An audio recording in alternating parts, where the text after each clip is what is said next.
کے سامنے لوگوں کو آپ نے دفنایا ہوگا اپنی زندگی میں، کبھی توجہ کی کھڑے ہو کے قبرستان میں؟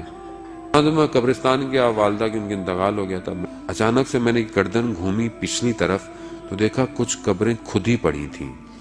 ایک لمحہ اس قبر سے میرے ذہن میں یہ خیال آیا، کہا کہ بخاری صاحب ایک دن آپ نے بھی لیٹنا ہے۔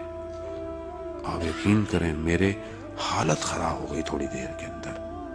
کیوں؟ کیونکہ میں نے اپنے آپ کو خالی ہاتھ پایا، خالی ہاتھ، خالی ہاتھ۔ کیا بات کروں گا قبر میں جا کے؟ میں کیا کر رہا ہوں میں اس دنیا کے اندر اس قبر کو روشن کرنے کے لیے؟ گھروں میں تو میں بڑی اچھی مہنگی مہنگی لائٹیں لگا رہا ہوں، موبائل ہی مجھے اچھے چاہیے جس کی روشنی اچھی ہوں، کلر اچھے ہوں، کیمرے اچھے ہوں۔ ادھر کیا کام آئے گا؟ ادھر کون سی چیز کام آئے گی؟ عزیزان محترم خود سوچیں، آپ جانتے ہیں مجھ سے زیادہ، مجھے بتانے کی ضرورت نہیں۔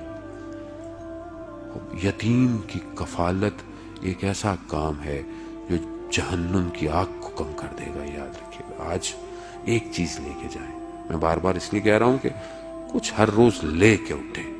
سب تو نہیں کر سکتا، سب تو میں بھی نہیں کر سکتا، جو کسی بچے کی اسکول کی فیس دے دیں، کسی ایک بچے کے مہینے کا خرچہ دے دیں، کچھ نہیں تو اس کو یونیفارم دیں۔ عزیزان محترم لوگ بڑی قسمہ پرسی میں دنیا میں رہ رہے ہیں، کیونکہ میں ٹھنڈی ٹھنڈی مشینوں میں بیٹھتا ہوں صبح شام میں، مجھے محسوس نہیں ہوتا، درد کو محسوس کرنا پڑتا ہے۔ عزیزان محترم ہمارے پاس تو صبح شام کمال تک پہنچنے کے لیے چیزیں ہیں۔ ہمیں اسلام نہیں کہتا کہ تم ایک کنارے پر کونے پر بیٹھ جاؤ، تسبیحاں پڑھتے رہو، سجدے کرتے رہو، نہیں، معاشرے میں رہو، ضرورت پوری کرو اگلے کی، حلال رزق کماؤ، گفتگو صحیح کرو، اخلاق صحیح کرو، محنت کرو، اسی سے کمال پہ جاؤ گے۔